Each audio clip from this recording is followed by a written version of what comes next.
Assalamualaikum warahmatullahi wabarakatuh. Pada pertemuan kali ini kita akan membahas terkait materi pengangguran. Jadi di sini nanti kita akan berbicara terkait bagaimana cara menghitung pengangguran, kemudian apa saja penyebab terjadinya pengangguran, dan beberapa efek pengangguran terhadap pertumbuhan perekonomian di suatu negara. Subbab yang pertama, kita akan mempelajari bagaimana tingkat pengangguran itu diukur di suatu negara. Ya. Sebelum kita melakukan pengukuran terkait dengan tingkat pengangguran yang terjadi di suatu negara, kita akan membedakan antara siapa pengangguran itu sendiri, kemudian orang yang bekerja itu seperti apa, dan orang yang bukan di kategori keduanya itu yang mana. Nah, yang pertama kita akan membahas bekerja ya. Jadi lawannya menganggur kita akan bilang ya berarti orangnya memiliki pekerjaan atau bekerja ya.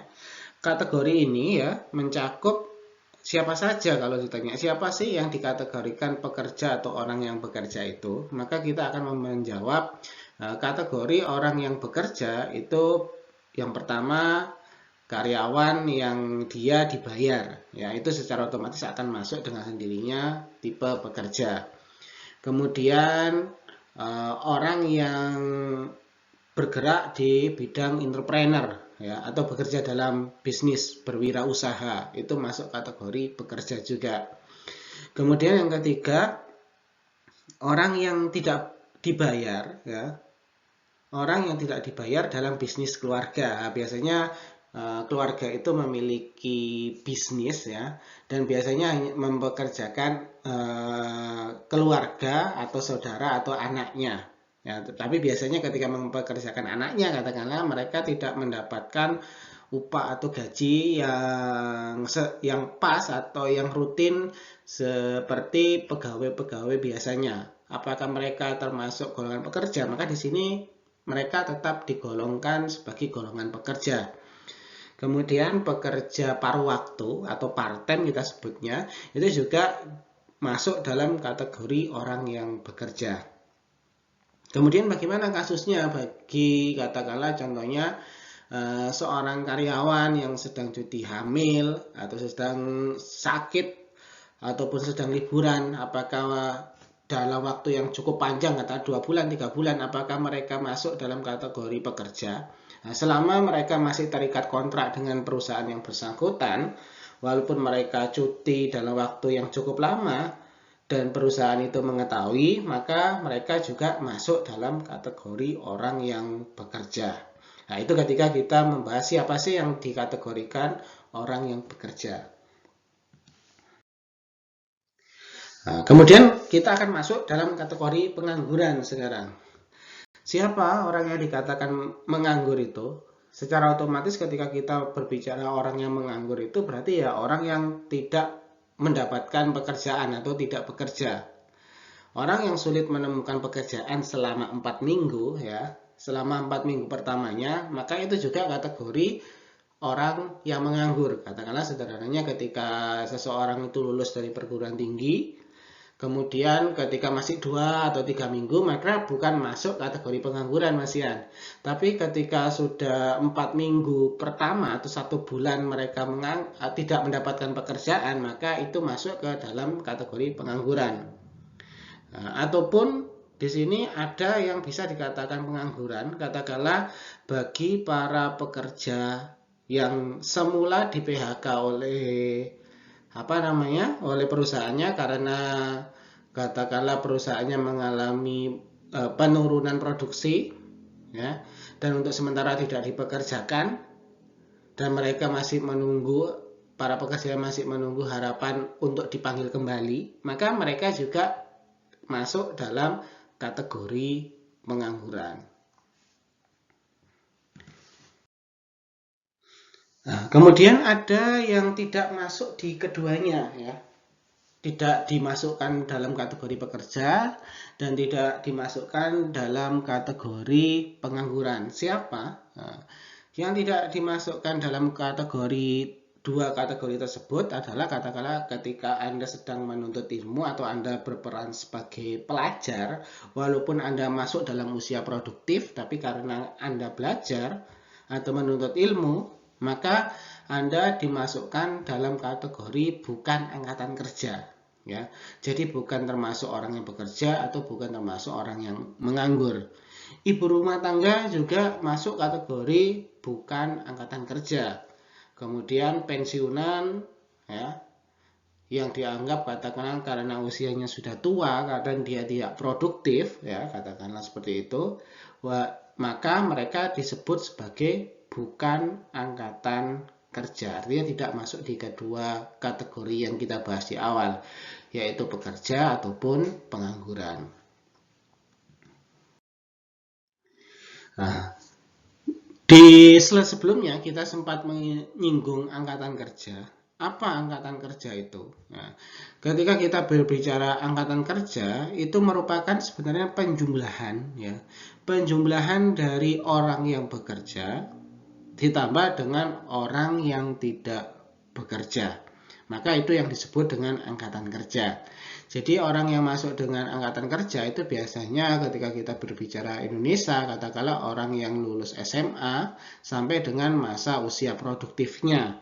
Maka itu biasanya akan masuk dalam kategori angkatan kerja. Jadi jumlah orang yang bekerja dan jumlah orang yang tidak bekerja di masa produktif itu kita sebut dengan angkatan kerja. Nah, sekarang gimana cara mengukur tingkat pengangguran?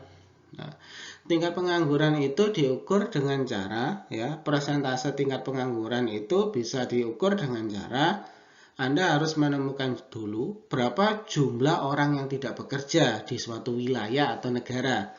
Kemudian dibagi dengan angkatan kerja. Ya, sekali lagi angkatan kerja itu adalah jumlah dari orang produktif baik dia yang bekerja ataupun tidak bekerja. Setelah itu dikalikan dengan 100. Nah, ketika Anda bisa mendapatkan jumlah orang yang tidak bekerja dan jumlah angkatan kerja, ya, Anda bagikan kemudian Anda kalikan 100, maka Anda akan menemukan berapa tingkat pengangguran yang ada di suatu negara atau wilayah. Nah, kemudian ada lagi selain tadi mengukur tingkat persentase pengangguran, di sini kita juga bisa mengukur tingkat partisipasi angkatan kerja. Ya. Apa itu partisipasi angkatan kerja? Ya. Ketika Anda mencoba menghitung tingkat partisipasi angkatan kerja, berarti Anda akan berbicara terkait informasi tentang jumlah populasi yang terdapat di suatu daerah atau wilayah yang memilih untuk berpartisipasi menjadi angkatan kerja. Sederhananya Anda akan mengatakan berapa sih total dari semua populasi yang ada di Indonesia ini yang masuk di usia produktif yang bisa menjadi angkatan kerja. Bagaimana cara mengukurnya?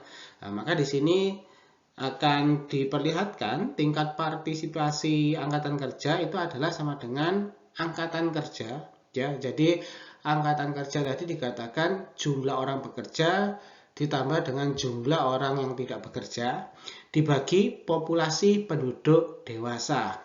Ya, katakanlah kalau Indonesia berarti tidak dibagi dengan semua penduduk Indonesia, tapi hanya dipakai penduduk yang masuk dalam usia produktif saja. Ya, kemudian dikalikan 100, maka hasilnya itu yang kita sebut dengan tingkat partisipasi angkatan kerja. Di sini kita juga punya yang namanya tingkat alami pengangguran dan tingkat pengangguran siklis. Nah, di sini kita akan bahas pengertian dari masing-masing tingkat alami pengangguran dan pengangguran siklis. Yang dikatakan tingkat alami pengangguran itu adalah tingkat normal pengangguran di sekitar fluktuasi tingkat pengangguran. Nah, maksudnya kayak gimana? Katakanlah seperti ini.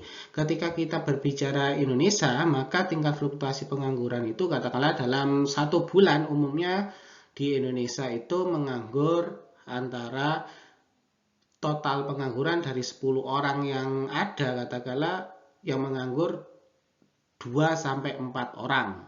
Nah, kemudian ketika ditanya tingkat alami pengangguran itu berapa, berarti kita bisa menjawab ada mungkin bulan ini ada 2, mungkin bulan ini ada 3, atau mungkin bulan ini ada 4. Nah, selama berkisar di antara angka fluktuasi normalnya, itu yang kita sebut dengan tingkat alami pengangguran.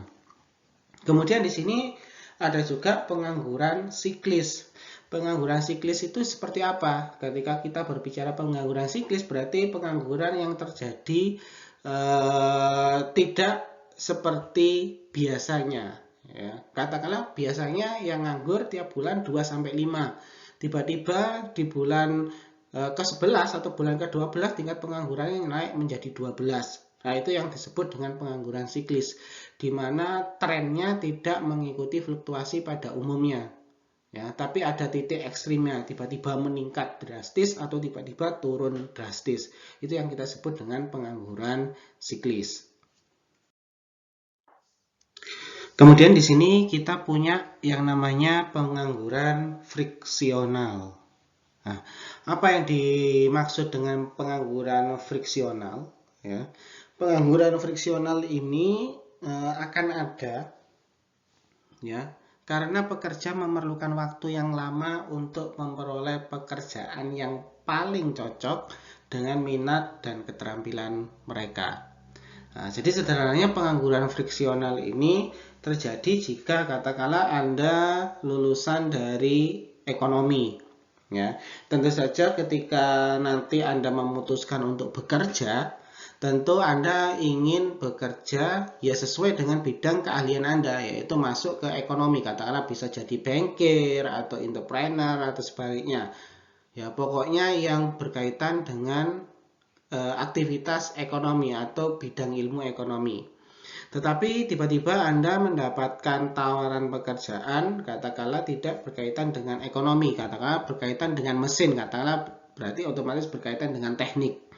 Akhirnya ketika tidak sesuai dengan bidang keahlian Anda memutuskan untuk tidak mengambil tawaran pekerjaan tersebut, sehingga Anda menjadi pengangguran. Nah, pengangguran yang seperti ini itu disebut dengan pengangguran friksional, ya. Mereka menganggur karena mereka belum mendapatkan pekerjaan yang cocok dengan keahlian atau keterampilan yang mereka punya. Kemudian ada pengangguran struktural, ya. Pengangguran struktural ini lazim banyak terjadi di negara miskin ataupun negara berkembang. Ya, pengangguran ini yang kayak seperti apa? Pengangguran struktural ini adalah pengangguran yang timbul karena jumlah pekerjaan yang tersedia, ya, jumlah lapangan pekerjaan itu tidak mampu mengcover banyaknya jumlah tenaga kerja yang ingin bekerja. Ya, itu yang kita sebut pengangguran struktural, ya. Jadi banyaknya lapangan pekerjaan itu tidak mampu mengcover banyaknya orang yang sedang mencari kerja. Nah, katakanlah contohnya kayak gimana? Katakanlah ketika Anda lulus, kemudian Anda mencoba melamar ke berbagai macam perusahaan, tapi perusahaan yang Anda lamar itu selalu menyatakan katakanlah mereka tidak membuka lapangan pekerjaan karena perusahaan mereka sudah mendapatkan tenaga kerja yang cukup. Nah, sehingga dengan kata lain, kita sebagai pelamar kerja pasti akan kesulitan masuk di berbagai macam perusahaan. Bisa diartikan banyaknya orang yang ingin mencari kerja itu jumlahnya jauh lebih banyak daripada lapangan kerja yang ada. Nah, ketika perekonomian suatu negara tertutup, ya, seperti pada penjelasan materi-materi sebelumnya, pengangguran struktural ini pasti akan banyak terjadi, ya. Dan setiap negara pasti tidak akan bisa menghindari. Kenapa? Karena ketika kita berbicara pengangguran tertutup, tidak ada aktivitas dengan negara-negara ataupun orang asing, ya, atau perusahaan asing. Sehingga masing-masing pekerja pasti akan berkutat ketika ingin mencari pekerjaan, ya, berada di dalam negerinya sendiri atau negaranya sendiri. Tetapi ketika kita sudah berbicara perekonomian terbuka, maka sebenarnya pengangguran struktural ini bisa dihindari. Katakanlah ketika di Indonesia dikatakan lapangan pekerjaan itu sulit, maka sebenarnya para pekerja itu bisa mencari pekerjaan di luar Indonesia karena perekonomian sudah melakukan perekonomian terbuka. Nah, yang menguntungkan dari perekonomian terbuka adalah salah satunya tadi, pengangguran struktural itu bisa ditekan.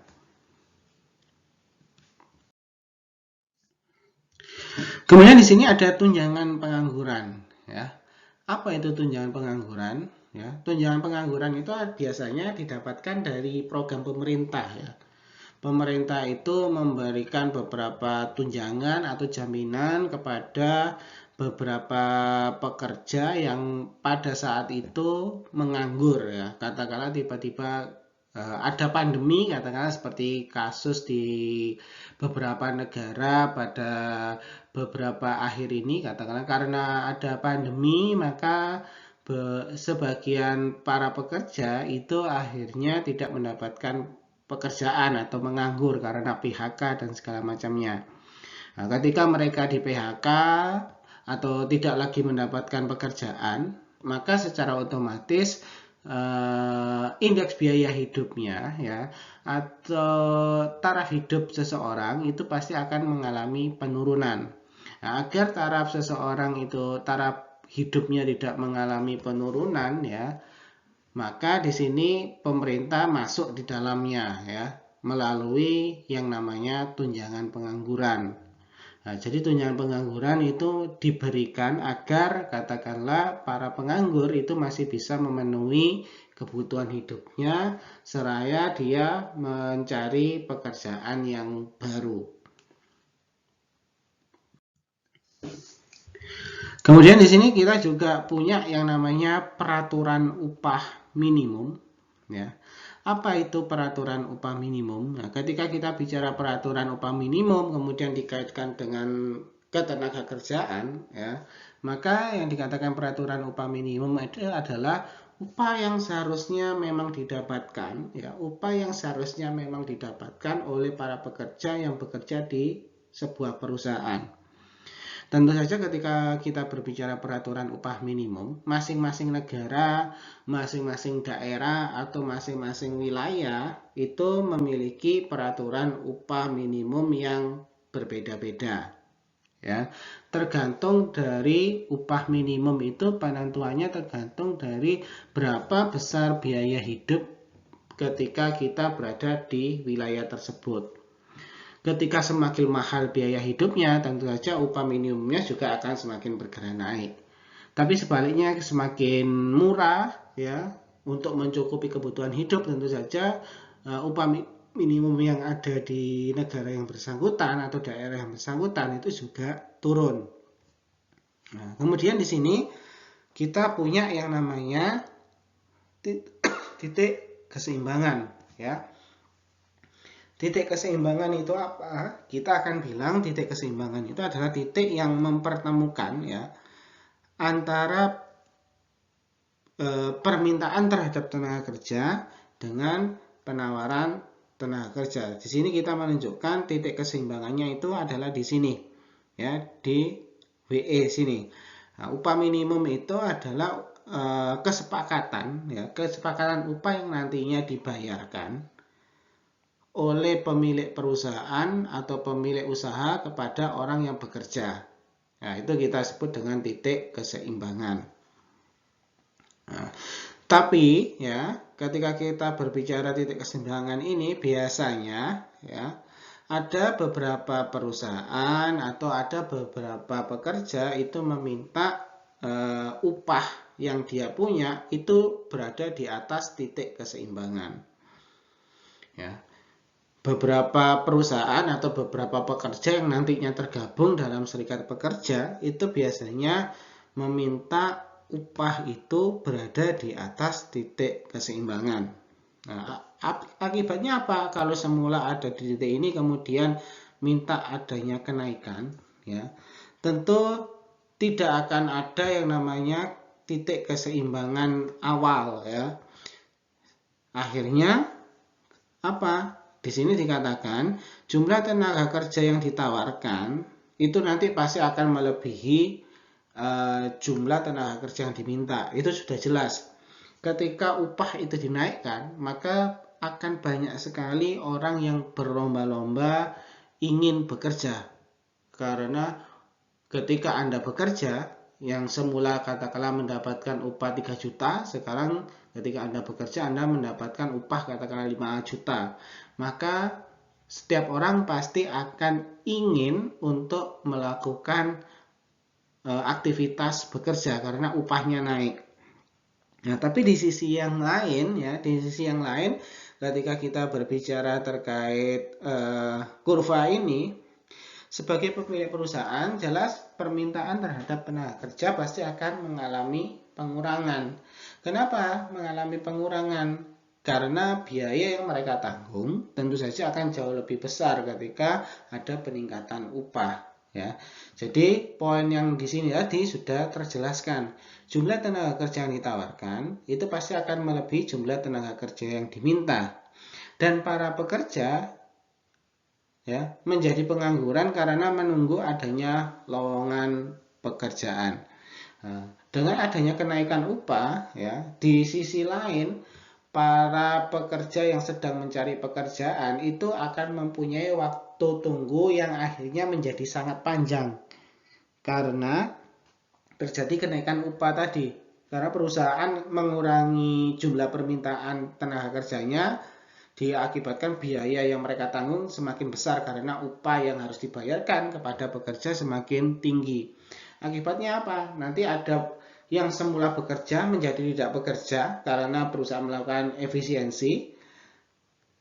Dan dampak yang kedua itu yang mungkin bisa timbul adalah orang yang semula mencari kerja itu waktu tunggu untuk mendapatkan pekerjaan juga akan semakin jauh lebih panjang. Nah, itu ketika kita bicara terkait dengan peraturan upah minimum. Kemudian di sini kita akan berbicara terkait dengan serikat pekerja dan tawar-menawar kolektif. Ya, kita akan membahas apa itu serikat pekerja. Di sini dikatakan serikat pekerja itu biasanya perkumpulan pekerja atau asosiasi pekerja yang biasanya secara rutin secara berkala rutin itu melakukan perundingan dengan perusahaan atau si pemberi kerja. Apa yang dirundingkan itu biasanya terkait dengan kondisi upah yang didapat dan kondisi kerja. Harapan dengan dibentuknya serikat pekerja ini, terutama dari sisi pekerja, itu mereka mengharapkan upah yang mengalami perbaikan tiap tahunnya. Ketika kita bicara perbaikan, maka secara otomatis harapannya adalah upah ini akan meningkat, upah ini akan mengalami peningkatan secara berkala, menyesuaikan dengan kebutuhan hidup si pekerjanya.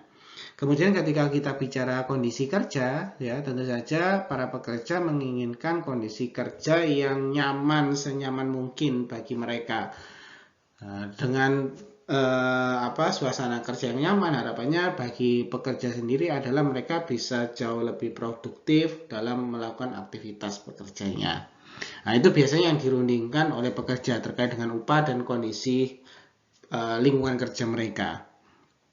Nah, kemudian ketika katakanlah antara serikat pekerja dan si pemberi kerja atau perusahaan itu bersepakat terkait berapa upah yang baru, kemudian bagaimana kondisi kerja yang disepakati, maka itu yang disebut dengan tawar-menawar kolektif. Nah, tentu saja dalam penentuan upah itu tidak serta-merta serikat pekerja mengajukan, para pemberi kerja menyetujuinya. Biasanya ada tawar-menawar di dalamnya.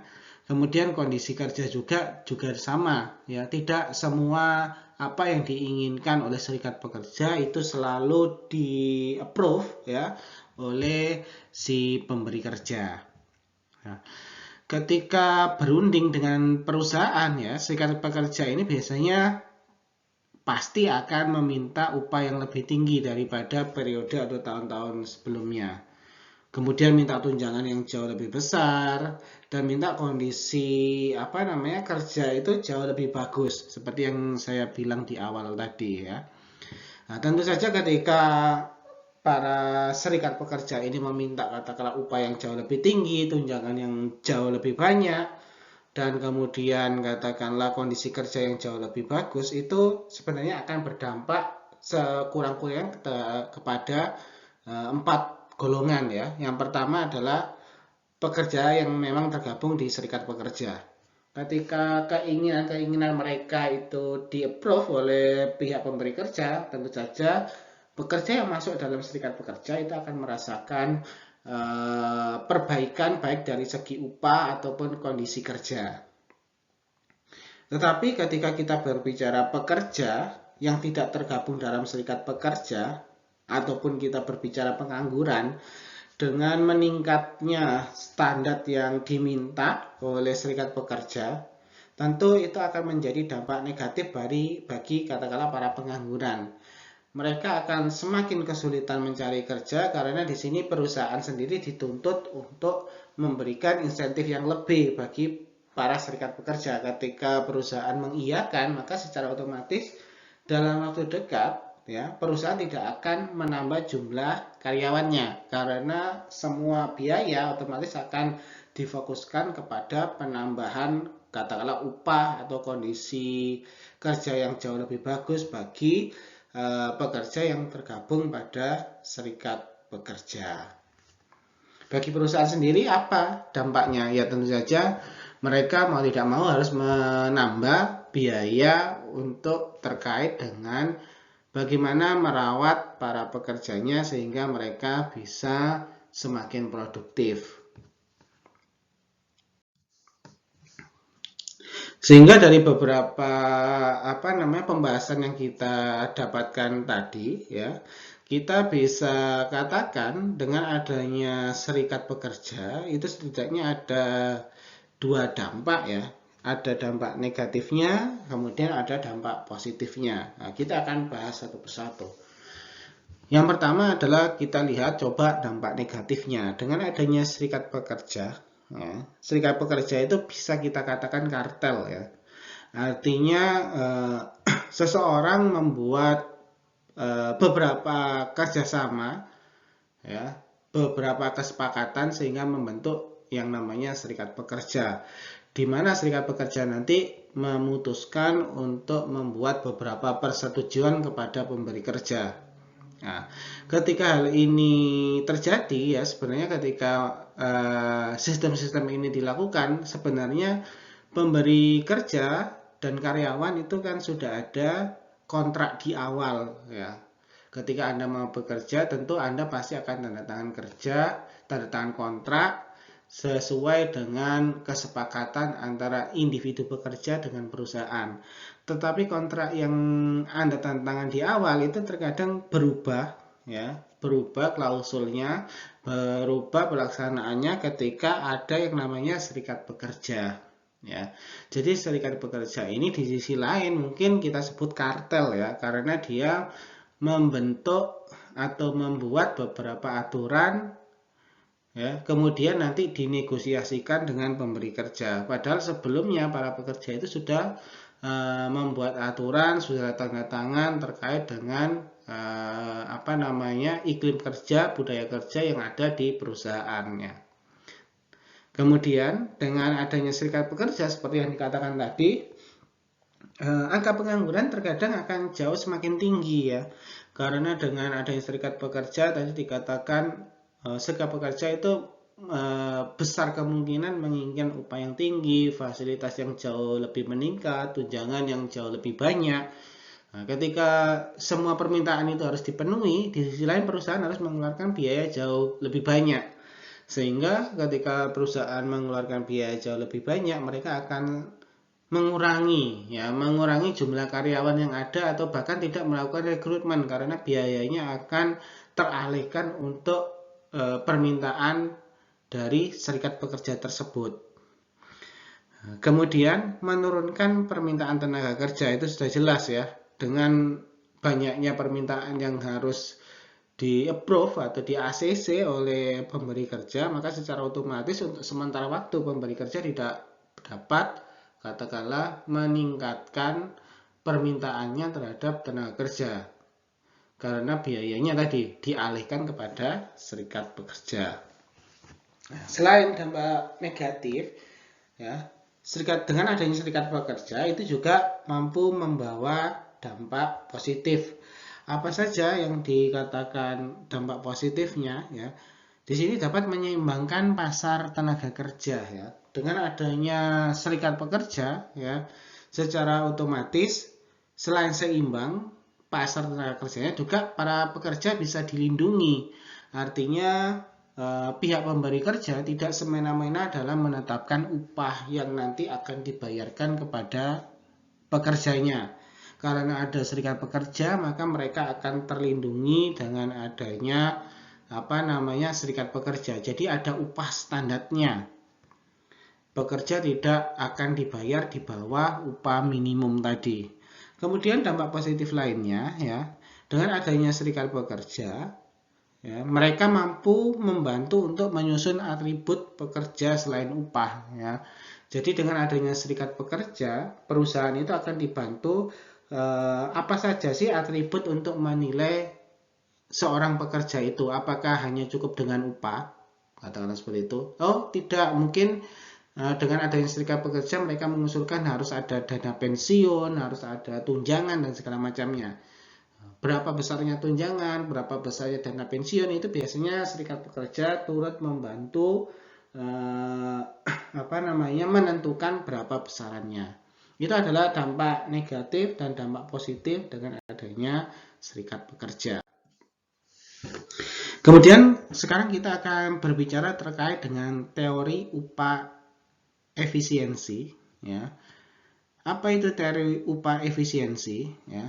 Di sini, ya, ternyata perusahaan-perusahaan itu biasanya juga inginnya beroperasi secara efisien. Gimana caranya supaya perusahaan itu bisa beroperasi secara efisien? Salah satu cara perusahaan untuk bisa mengoptimalkan perusahaannya agar bisa beroperasi secara efisien, maka salah satu caranya adalah dengan menaikkan upah, ya. Dengan menaikkan upah di atas harga keseimbangannya. Katakanlah kita berbicara di Malang. Malang itu katakanlah upahnya sekitar 2.700.000, katakanlah seperti itu. Nah, di sini ketika kita bicara teori upah efisiensi, perusahaan nanti ketika meng-hire atau membayar kita tidak dengan upah 2.700, katakanlah kita dibayar di atas upah minimum regionalnya. Berarti dibayar berapa? Katakanlah dibayar 3.500.000. Loh, kenapa kok dibayar 3.500.000? Nah, itu adalah teori upah efisien. Tujuannya ketika seorang pekerja itu dibayar dengan upah yang lebih, maka harapannya kita itu bisa jauh lebih produktif. Nah, upah efisiensi itu menyangkut apa saja. Di sini kita akan bahas satu persatu nantinya, ya. Upah efisiensi itu akan menyangkut dengan kesehatan pekerja, kemudian absensi pekerja, kualitas pekerja, dan usaha pekerja. Kita akan membahas satu persatu.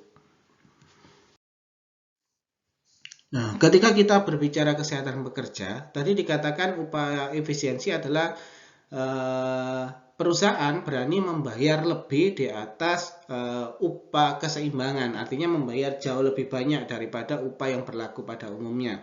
Salah satu yang dilihat perusahaan adalah ketika dilihat dari kesehatan pekerja. Harapannya adalah dengan diberi upah atau gaji yang jauh lebih tinggi daripada umumnya, ya, nantinya para pekerja itu bisa mengkonsumsi makanan yang bergizi dan bernutrisi sehingga pekerjanya, ya, itu menjadi jauh lebih sehat. Harapannya ketika mereka lebih sehat, maka perusahaan punya harapan pekerja tersebut akan jauh lebih produktif, ya. Dengan memiliki pekerja yang jauh lebih sehat dan produktif, ya, maka perusahaan akan merasa diuntungkan, ya, karena perusahaan akan dapat memproduksi barang jauh lebih banyak sehingga output yang dihasilkan jauh lebih banyak sehingga keuntungannya pasti akan bertambah. Nah, Dibandingkan katakanlah ketika perusahaan tidak mau membayar upah tinggi, tapi sebaliknya perusahaan membayar dengan upah yang rendah. Akibatnya apa? Ya sudah, pekerja akan menjadi kurang sehat. Efeknya apa? Ketika pekerja tidak makan makanan yang bergizi, kemudian menjadi kurang sehat, secara otomatis mereka sering sakit. Akibatnya apa? Mereka kurang begitu produktif nantinya.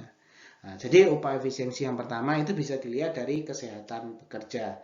Dengan diberi upah atau gaji yang banyak, harapannya pekerja itu bisa memenuhi kebutuhan hidupnya jauh lebih bergizi, makan makanan yang bergizi, yang akibatnya nanti tubuh mereka sehat dan jauh lebih produktif. Kemudian efisiensi upah itu ketika kita kaitkan dengan absensi pekerja, apa itu maksudnya? Di sini bisa kita katakan ya, pekerja itu ketika kita bicara pekerja itu sering sekali katakanlah resign kemudian masuk ke perusahaan baru, kemudian resign lagi masuk ke perusahaan baru. Nah, ketika para pekerja itu sering melakukan aktivitas seperti itu ya, keluar masuk perusahaan, apa dampaknya? Ya, dampak yang dirasakan itu lebih kepada perusahaan. Ya. Dengan seringnya para pekerja itu keluar masuk atau resign dari perusahaan, ya, maka secara otomatis itu akan menjadi beban bagi perusahaan. Apa bebannya? Nah, ketika katakanlah Anda baru masuk di perusahaan X, kemudian 1 tahun berikutnya Anda memutuskan untuk keluar, maka perusahaan X secara otomatis harus mencari karyawan baru, harus merekrut karyawan baru. Dimana ketika mereka merekrut karyawan baru, maka secara otomatis Anda sebagai pemilik perusahaan harus mengadakan pelatihan baru. Ketika Anda merekrut karyawan baru, melakukan pelatihan baru, kemudian membimbing lagi dari awal, tentu saja itu membutuhkan biaya yang lebih besar. Nah, di sini perusahaan punya strategi gimana caranya supaya pekerjanya itu merasa nyaman sehingga tidak memutuskan untuk resign. Bagaimana caranya? Yaitu dengan cara meningkatkan upahnya di atas upah nominal atau di atas upah keseimbangan. Jadi perusahaan berani untuk membayar lebih kepada para pekerjanya yang dianggap sentral, berperan sentral. Tujuannya adalah ya supaya tidak pekerjanya itu resign. Ketika resign tentu perusahaan akan kesulitan untuk mencari orang baru dan melakukan pelatihan baru, yang dimana ketika mereka mencari karyawan baru, melakukan pelatihan-pelatihan baru secara otomatis mengeluarkan biaya yang biasanya jauh lebih mahal. Nah, itu ketika kita kaitkan dengan absensi ya pekerja. Kemudian di sini ada kualitas pekerja ya. Seseorang itu kita akan bilang semua perusahaan itu jelas menginginkan pekerja yang handal, yang terampil seperti itu. Nah, tetapi untuk mengukur kehandalan seseorang atau keterampilan seseorang, apalagi ketika saat merekrut karyawan, perusahaan pasti akan mengalami kesulitan. Karena untuk mengukur kualitas pelamar pekerjaan secara sempurna itu cukup sulit, sehingga biasanya perusahaan akan mengambil secara acak untuk sementara waktu. Kemudian di sini kualitas pekerja untuk sementara waktu perusahaan bisa melihat katakanlah dari banyaknya pengalaman, tinggi pendidikan dan segala macamnya. Dengan membayar upah yang tinggi, ya katakanlah semakin tinggi pengalaman seseorang, semakin tinggi tingkat pendidikan yang dimiliki, maka hipotesa atau anggapan awal perusahaan, maka orang tersebut dikatakan berbakat atau berkualitas bagi perusahaannya. Ketika pendidikannya makin tinggi, kemudian pengalaman kerjanya makin banyak, maka secara otomatis upah yang dia dapat ya, itu akan jauh lebih banyak daripada katakanlah pekerja yang dia tidak memiliki pengalaman kerja ataupun tidak memiliki tingkat pendidikan yang tinggi. Biasanya upah yang diberikan itu akan rendah. Itu ketika kita lihat menurut kualitas pekerja. Kemudian ketika kita melihat upah efisiensi kita kaitkan dengan usaha pekerja, ya, di sini kita akan melihat bagaimana